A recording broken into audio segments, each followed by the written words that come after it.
E agora a gente vai tratar de um assunto muito importante, da questão da obrigatoriedade da vacinação em crianças. E eu trouxe o advogado criminalista, Dr. Hélio Deria Júnior, meu doutor marido, como ele falou, para a gente falar sobre um assunto que é muito importante e eu acho muito relevante passar para vocês. Tudo bom, doutor? Olá, boa tarde a todos. Sim, sem dúvida nenhuma, é um assunto muito importante porque lidamos com as coisinhas mais importantes da nossa vida, que são nossos filhos, né? Então hoje vamos falar sobre aspectos técnicos, mas falo aqui como advogado e como pai. Porque eu acredito que o que mais pega nessa situação é quem é pai e vive a situação da angústia da decisão, né? Porque é muito a pessoa falar que não é nem pai nem mãe, é muito difícil, é muito diferente a visão de quem é, não é? Sim, sem dúvida nenhuma. Assim, e a angústia da decisão já seria difícil. Aí quando vem um promotor de justiça, né, que é um órgão que a gente acredita, que sustentamos, né, com o nosso trabalho, né, e que é um órgão que foi instituído para proteger as leis, proteger a Constituição, distorce as leis, vem ameaçar as famílias, contrariamente ao que diz a lei, isso é muito doloroso e revoltante, sobretudo. Daí a minha decisão de vir a público, né, esclarecer os aspectos legais, demonstrar que essa vacina, até hoje, né, não é obrigatória, que ela não faz parte do Plano Nacional de Imunização, né, expressamente pela única autoridade que poderia torná-la obrigatória por lei, que é o Ministro da Saúde, optou por não torná-la obrigatória e disse isso textualmente, sem qualquer margem para interpretação.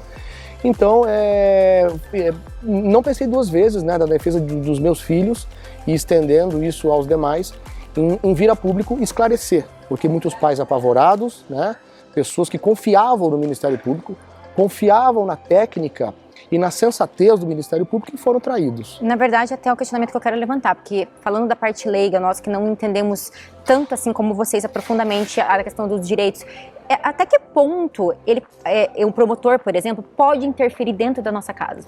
Não pode, né? Assim como o Supremo Tribunal Federal também não poderia interferir em aspectos do Executivo, do Legislativo, e está fazendo. E se a gente deixar, eles vão ganhando terreno cada vez mais, porque o sistema de freios e contrapesos do Brasil, para o Ministério Público e para o Judiciário, ele é falho. Então nós precisamos, enquanto pessoas, enquanto sociedade organizada, e hoje recebi apoio inclusive do Conselho Tutelar, né, que já estamos sabendo que se reuniram e são contra a obrigatoriedade da vacina, portanto, pelo que eu estou sabendo, não aplicarão qualquer medida aos pais que optarem, porque têm direito de optar por não vacinarem seus filhos, não vai haver qualquer tipo de sanção do Conselho Tutelar.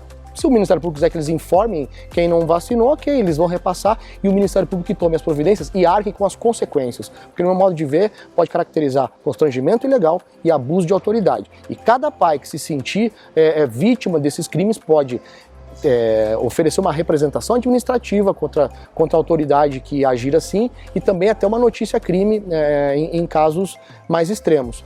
E é importante que nós tomemos essas medidas para que novas arbitrariedades como essa não se repitam. Não sou a favor e nem contra a vacina. O que nós somos contra é a obrigatoriedade quando a lei não obriga.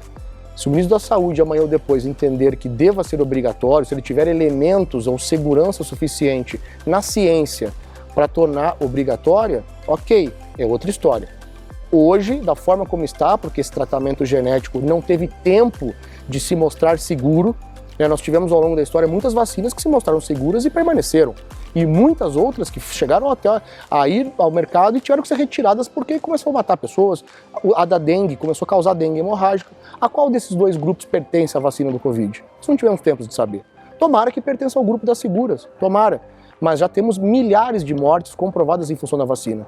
Então eu tenho mais motivos para crer que amanhã ou depois essa vacina vai deixar de existir do que ela vai se tornar segura ou vai fazer parte do Plano Nacional de Imunização, do jeito que está. Tá? Pode ser que haja uma evolução na elaboração dessa vacina e o quadro mude.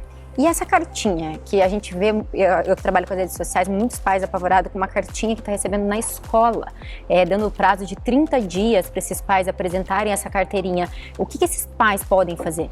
Veja, O que a Secretaria de Educação, Municipal de Educação fez? Ela poderia ser o primeiro filtro de legalidade e dizer, não, eu não vou cumprir essa determinação do Ministério Público porque é ilegal.